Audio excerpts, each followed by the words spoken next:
মেহমান আপনার বাসায় এসে আপনার রিজিকে কিন্তু ভাগ বসায় না। উল্টো তারা আপনাদের রিজিকটাকে আরও ৪০ দিন এগিয়ে নিয়ে আসে। তারা আপনার সংসারে, আপনার বাসায় রহমত আর বরকত আরও বেশি বাড়িয়ে নিয়ে আসে। আর সেই মেহমান যদি হয় আপনার বাবা-মা, তাহলে তো আমার মনে হয় সব কিছুই ডবল, ডবল হয়ে যায়। হ্যালো এভরিওয়ান, আসসালামু আলাইকুম। তো কয়েকদিন আগে আমার বাবা-মা এসেছিল আমার বাসায়। তো তাদের সাথে কী খেলাম, কোথায়, কোথায় ঘুরলাম সব কিছু নিয়েই ছোটোখাটো একটা ব্লগ তৈরি করেছি। আশা করি ভিডিওটা আপনাদের অনেক, অনেক ভালো লাগবে। আর ফার্স্ট টাইম দেখে থাকলে অবশ্যই চ্যানেলটিতে সাবস্ক্রাইব করে আশা করি আমার পাশেই সবসময়ের জন্য থেকে যাবেন। তো চলুন কথা না বাড়িয়ে ভিডিওটা স্টার্ট করছি। তো আমার মা-বাবা আসার সময় আমার জন্য হচ্ছে ডিমের পিঠা আর সাথে হচ্ছে অনেকগুলো ভিজা পিঠা বানিয়ে নিয়ে আসে, সেগুলো আর ভিডিও করা হয়নি। তো আমরা একটু খেলাম, খাওয়ার পরে আমরা চলে গিয়েছিলাম হচ্ছে মার্কেটে। পরের দিনের ভিডিও এটা। প্রতিদিনের একটু, একটু ক্লিপ আপনাদের সাথে শেয়ার করব। কারণ আমাদের সবারই টুকটাক কেনাকাটা ছিল। তো সবাই মিলে বের হয়ে গেলাম। আর ওই কয়েকদিন যে এত পরিমাণ ঠান্ডা পড়েছিল, সারাদিনই মনে হয় কুয়াশা, কুয়াশা ছিল। সকাল কোনটা, সন্ধ্যা কোনটা কিছুই বোঝা যাচ্ছিল না। এটা কিন্তু সংসদ ভবন এরিয়া, মনে হচ্ছে এখন ভোর। কিন্তু তখন মাত্র 4:30 বাজছিল। কিন্তু আকাশ দেখে আসলে বোঝাই যায় না। তো আমরা প্রথমে চলে গিয়েছিলাম হচ্ছে রাপা প্লাজায়। সেখান থেকে আমার মা-বাবারও টুকটাক কিছু কেনাকাটা ছিল। সবাই মিলে সেগুলো সারলাম। একসাথে কিন্তু শপিং করার মজাও আলাদা। তো সবাই যার যারটা চয়েস করে দিচ্ছিলাম। সবাই একটু, একটু দেখছিলাম। আর এত ঠান্ডা ছিল, আমার মনে হয় ঠান্ডাতে খুব কম মানুষই প্রয়োজন ছাড়া বাইরে বের হচ্ছিল, এমন একটা অবস্থা। মার্কেটে আমরা তেমন কোনো মানুষজন দেখতে পাইনি। যদিও রাপাতে সবসময় কম বেশি মানুষজনের ভিড় থাকে, কিন্তু ঠান্ডার কারণে আমার মনে হয় মানুষের পরিমাণটা একটু কম ছিল। তারপরে গিয়েছিলাম বাটাতে। ওখান থেকে আমার মেয়ের জন্য স্যান্ডেল কিনতে, আমার মা একজোড়া স্যান্ডেল কিনবে। তো সেগুলো যার যার পায়ের মাপে পছন্দ করছিল, আমরাও একটু দেখে দিচ্ছিলাম, হেল্প করছিলাম কে কোনটা নিবে সেটার জন্য। তো তারপরে এখানে হচ্ছে চুজ করা হচ্ছিল।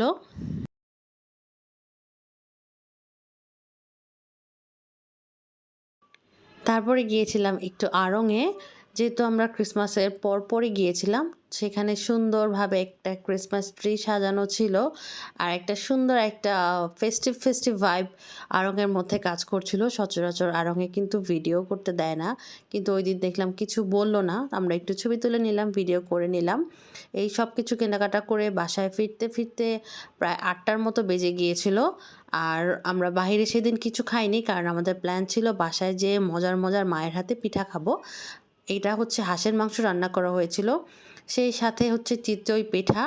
সন্ধ্যার নাস্তায়, শীতের সন্ধ্যায় যদি এরকম নাস্তা পাওয়া যায়, এরকম ফুলকো, ফুলকো অসংখ্য ছিদ্রযুক্ত পিঠা, তাহলে তো আমার মনে হয় বেস্ট একটা কম্বিনেশন হয়। বাহিরে একদম কুয়াশা ঠান্ডা, আর ঘরের মধ্যে এরকম গরম, গরম পিঠা।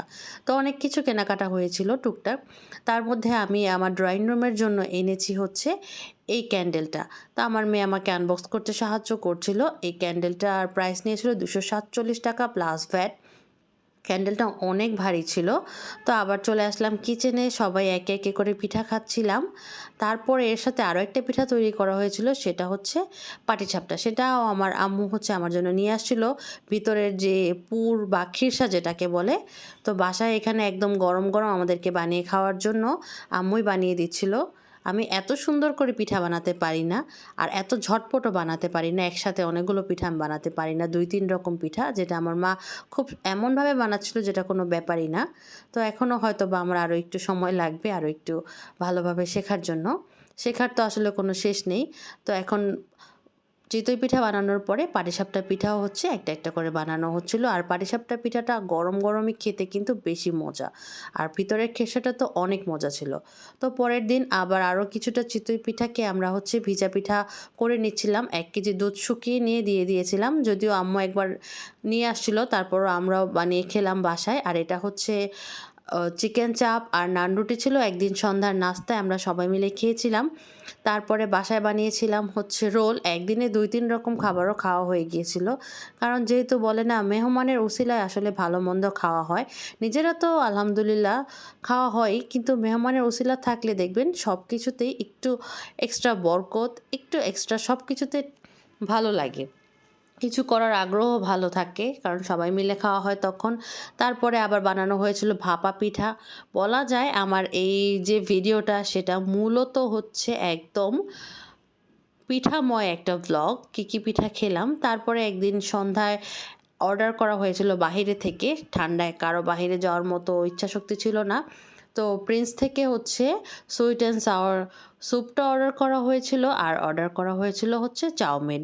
এটা আমার কাছে অনেক ভালো লেগেছিল এই স্যুপটা। আমরা অর্ডার দেওয়ার কথা ছিল থাই স্যুপ, কিন্তু কিভাবে যেন ভুলে এই স্যুপটা অর্ডার হয়ে গিয়েছিল। কিন্তু যা হয় ভালোর জন্যই হয়, এটা কথা ছিল না। শীতের সন্ধ্যায় এরকম কিন্তু স্যুপ খেতে বেশ ভালো লাগে। আর এই চাউমিনটাও অনেক বেশি মজা ছিল। তারপরের দিন, লাস্টের দিনের একটু ব্লগ আপনাদের সাথে শেয়ার করছি। আমার ছেলে হচ্ছে ধানমন্ডি বয়েজে আমরা হচ্ছে অ্যাডমিট করাতে পেরেছি। আমাদের একটা ইচ্ছা ছিল বা মনের যে একটা আশা থাকে, এইজন্য ওর বাবা সব আত্মীয়স্বজনের জন্য হচ্ছে বিরিয়ানি রান্না করেছিল বাবুর্চি দিয়ে, আর হচ্ছে বাসায় একটু কোরআন শরীফ খতম দেওয়ানো হয়েছিল।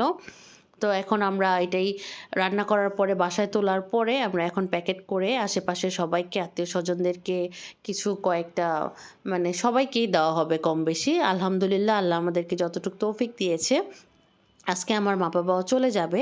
এজন্যই আজকে আমরা একবারে করে দিচ্ছি যাতে মা-বাবাও খেয়ে যেতে পারে। তো এই হচ্ছে আমার একটা ব্লগ। সবকিছু মিলিয়ে বলতে যায় একটা খিচুড়ি টাইপের ব্লগ হয়ে গেছে। তারপরও স্মৃতি আকারে শেয়ার করে রাখলাম। আশা করি ভালো লাগবে। সবাই অনেক, অনেক ভালো থাকবেন, সুস্থ থাকবেন। আজকের মতো শেষ করছি। আল্লাহ হাফেজ।